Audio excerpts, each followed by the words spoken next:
Welcome to the last talk of the day. The title of the talk is Using TEs Without Trusting Them. It's a clickbait. If you use TE, you're going to trust them somehow. So what I meant is, how do you use TE without trusting them completely? Okay, so what do I mean by that? Just a quick reminder, what is a TEE? TEE stands for Trusted Execution Environment. It's an isolated execution environment that protects the integrity and the confidentiality of a piece of program and the data, right from other software and hardware. Popular examples of TEEs include the Intel SGX, PDX, and TEs from other manufacturers and the open source community as well. So the primary features are integrity and confidentiality, as well as the ability to attest to a third party, remote third party, that it is indeed a piece of code X running a genuine TEE. And this attestation is boils down to a signature by a key that is protected by the hardware. So the point of this slide is to say that the integrity and the confidentiality guarantees are not independent. The integrity, the correctness of the attestation stems from the privacy or the confidentiality of the attestation key. Okay. These three features make TE a pretty powerful.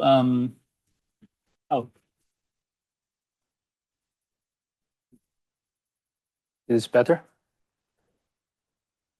Okay. Good. Okay. All right. So these three features make TE a pretty powerful tool.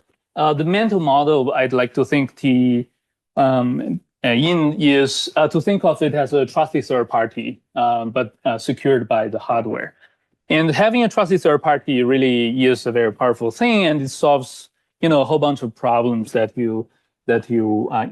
cryptography aims to solve. So there has been a lot of use cases in Web3. It's interesting that some of the applications were kind of they came out 5 or 6 years ago, early on, when shortly after the release of Ethereum.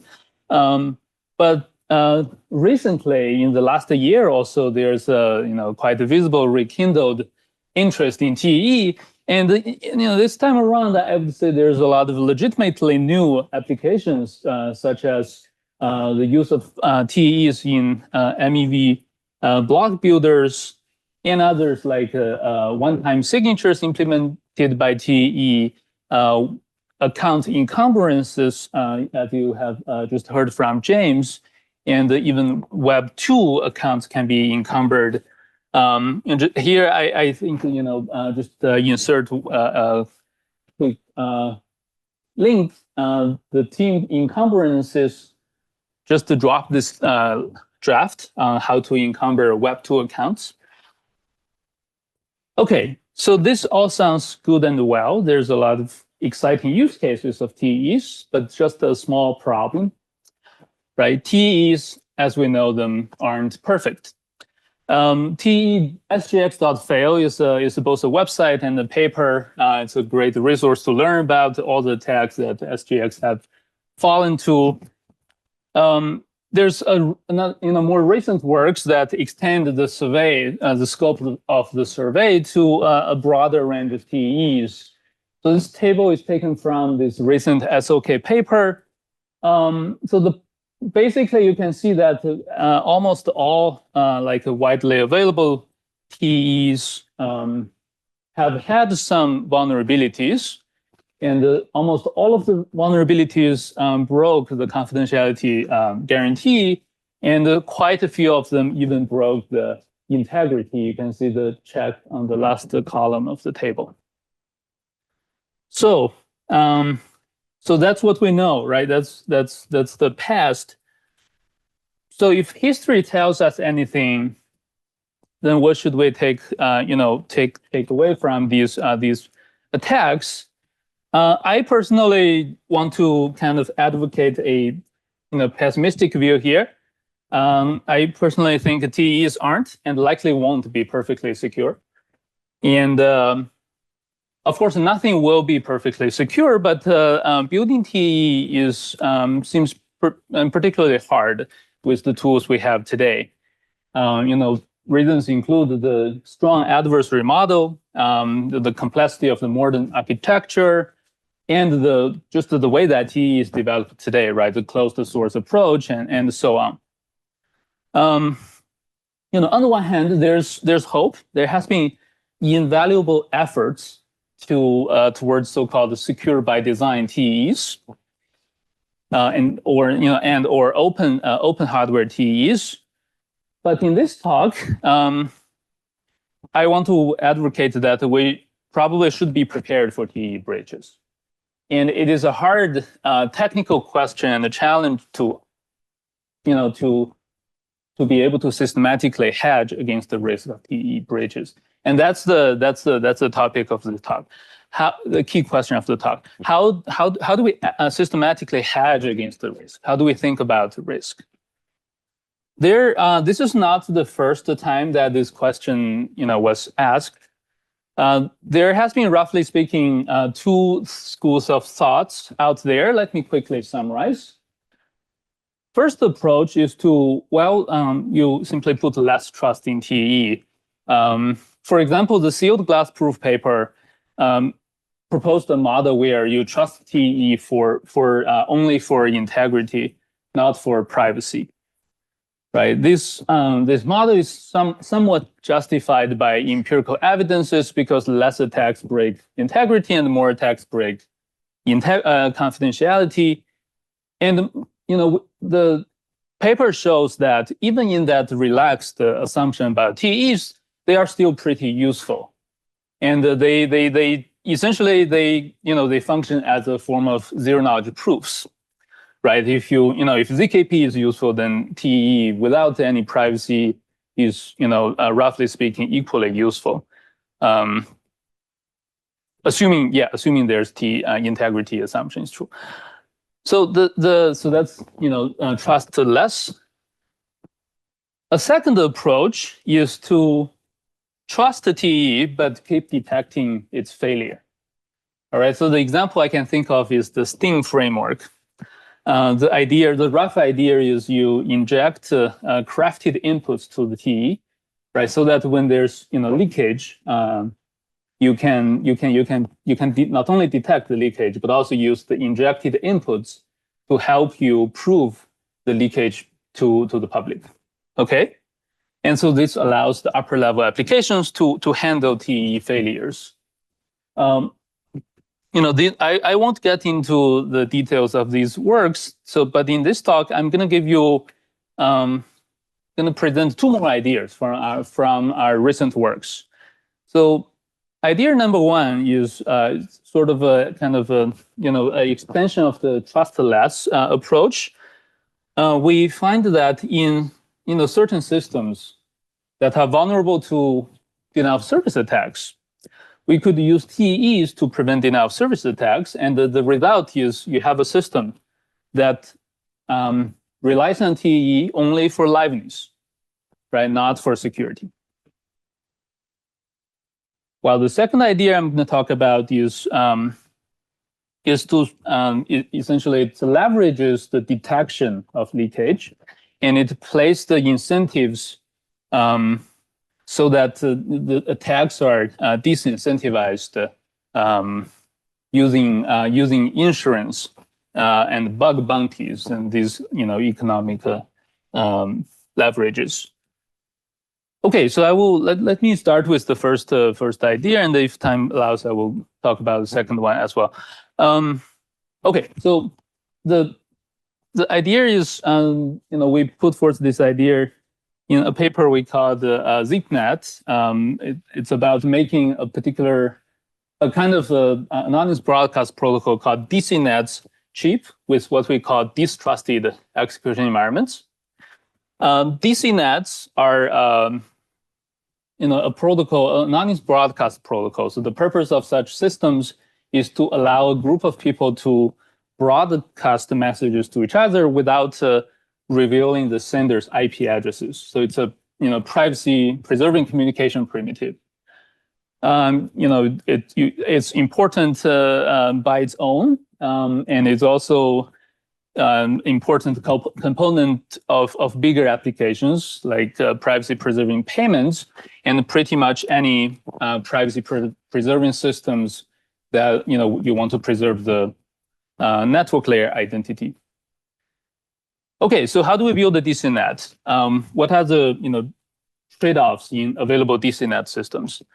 DCNets are attractive for their strong anonymity properties, and in particular, they're not vulnerable to traffic analysis like Tor. And they are also attractive for the palatable trust assumptions. Modern DCNets usually are run by a group of servers.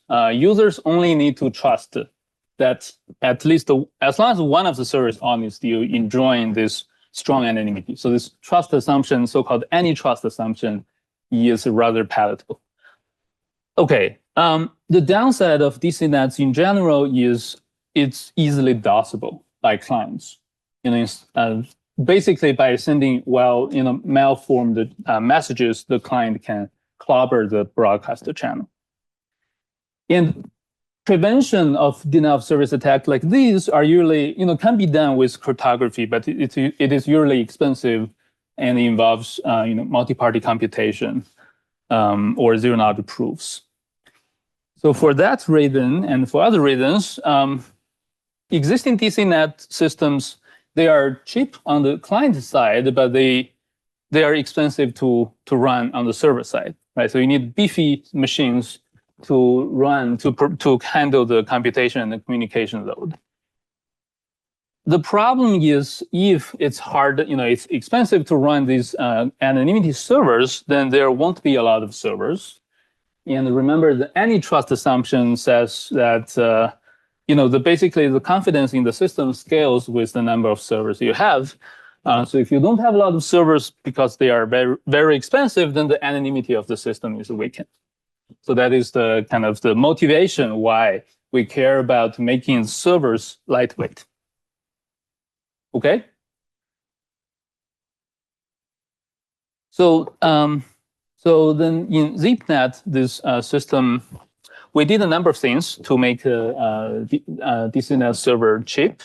Here, I will highlight the part related to TEs. As I said, the big part of the server computation is to prevent the denial of service or detect the denial of service. So our idea is let's put client code in a TE. Okay, so TE will run on the client side. So this requires the client to do more work, but TE will check the client message and only sign off on it if it's is well formed. Okay, so the nice thing about this setup is what would happen when TE is breached. Right, so the attacker now will be able to bypass the denial of service prevention mechanism and clobber the communication channel. But happily, right, message corruption is something that's visible, that can be detected. If you notice that, right, the channel is corrupted, then that means there's objective, observable signal that TEs are breached. And most importantly, even if TEs are breached, the core property anonymity is intact because throughout this process, we use TE to speed up, the denial of service prevention mechanism. We never relied on anonymity. And because we can, tolerate this TE failures, some TE failures, we don't really need a bulletproof TE. So it can be something like SGX TDX or even something software-based. So the benefit of kind of putting this client-side verification in TE is first that it has this nice trust assumptions in terms of TEs. The result is a much simplified server algorithm. And a much better performance at a low cost. So the server, according to our evaluation, the server is 42 times faster than state of the art at a fraction of the cost. That's because the server can, we don't need to do the expensive format verification at the server. So, but the takeaway I hope is that there's the way that we use TEE in ZipNet, we think is a kind of it's a nice framework. When TEE works, right, we are in the optimistic path of the system. Everything is well and fast. And when TEE breaks, it doesn't really harm the core property, which is the anonymity here. And importantly, TEE breach is visible, it's detectable because it clobbers the network, the corruption can be detected, and this allows the handling of TEE breaches. For example, the protocol can switch to a more expensive cryptographic denial of service prevention mechanisms until the TEE is fixed. All right, so this may generalize to other protocols. Yeah.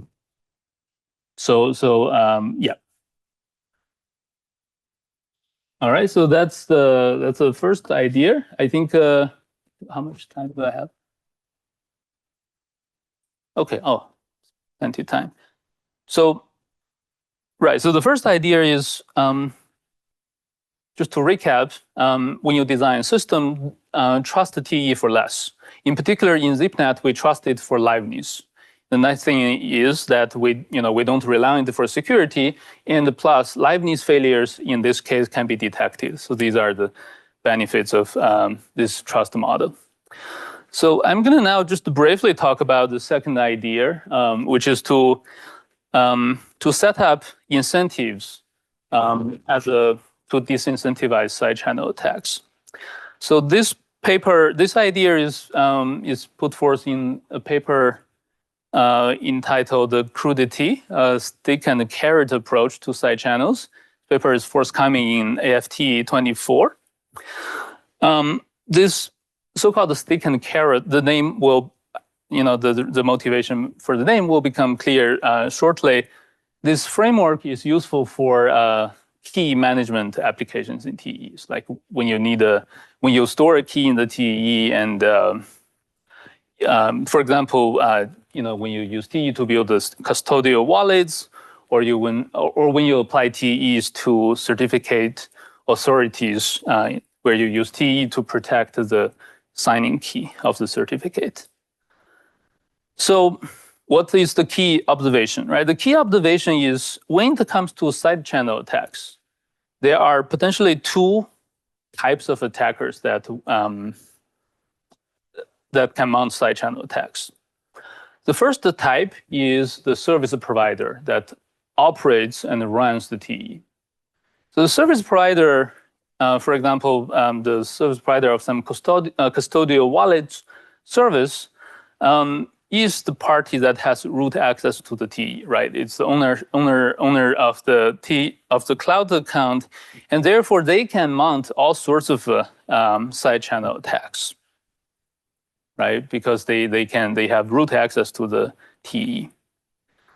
Another class of the attackers are what we call remote attackers or outsider attackers. These attackers can only access the system through public-facing interface, through APIs or web interface. So these attackers can also potentially mount remote side channel attacks, but it's going to be a lot harder. So they need more time and the cost to exfiltrate keys. Then what's the observation? The observation is we can deal with two types of attackers differently. To disincentivize the service provider from attacking the TEE, we force the service provider to set up an insurance that will automatically compensate the users if the keys are leaked. Right? You can envision a smart contract being set up that accepts proofs of leakage that automatically disperse a payment to the users who report a leakage. So the goal of this is so that the service provider, despite being a powerful attacker, does not benefit from the attacks. The second approach to deal with outsider attackers, outsider the attacks by outsider attackers are going to be slower. So we can apply a bug bounty to incentivize the attackers to kind of stop early, right? By stop early, I mean the attacker will kind of rather not finish an attack, but just give up in the middle, and in exchange for a partial rewards for the partial keys that's stolen out of the system. In the interest of time, I will not go into the details, partly because this work will be presented at AFT, and I invite you to kind of keep an eye on the longer version of the presentation. So I will just quickly summarize. So the key question this talk asks is, what if we embrace the assumption or the view that TEs won't be perfectly secure? And how can we then systematically hedge against the TE breaches? So there are, of course, security best practices that you should follow. But when you design applications of TEs, how can you incorporate these risks from the get-go? I surveyed two schools of thoughts, and presented one idea in each category. They are, trust less and trust but detect failure, right? Trust until failure is detected. So these are here are the links to the paper. With that, I will stop here and take any questions.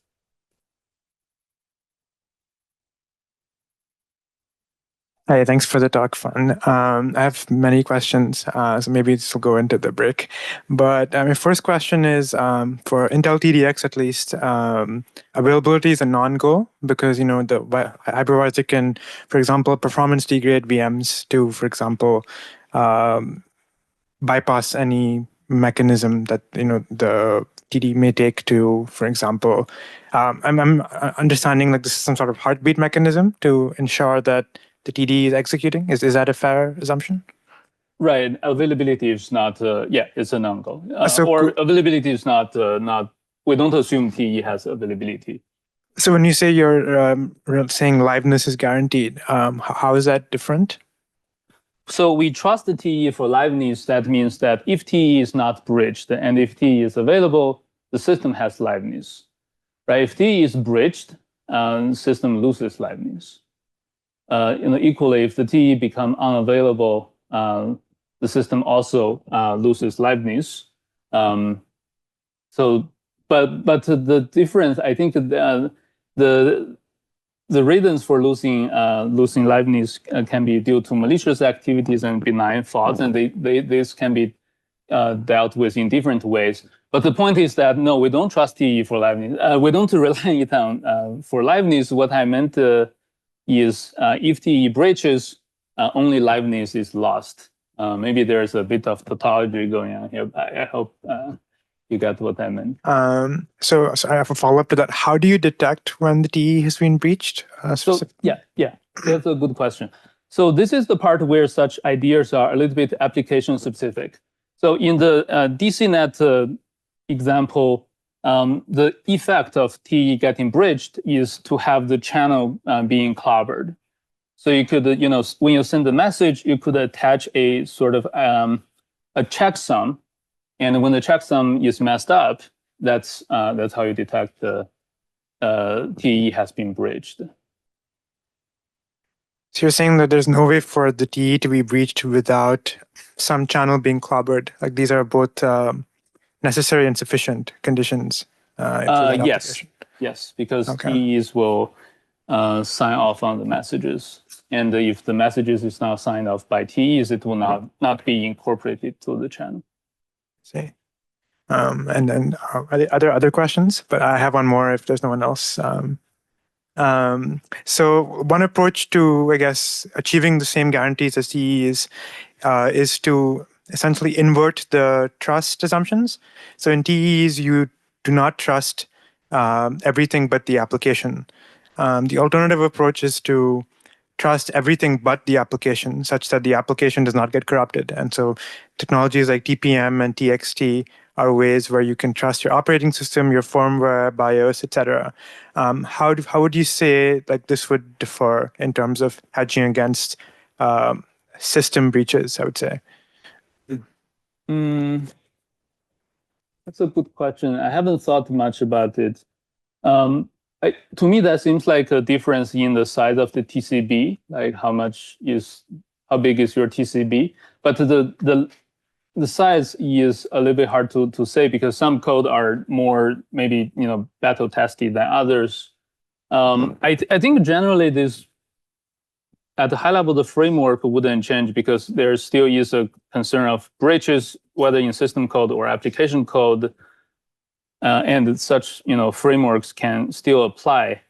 But I'd like to think more about this question. Good. Thank you so much. Of course.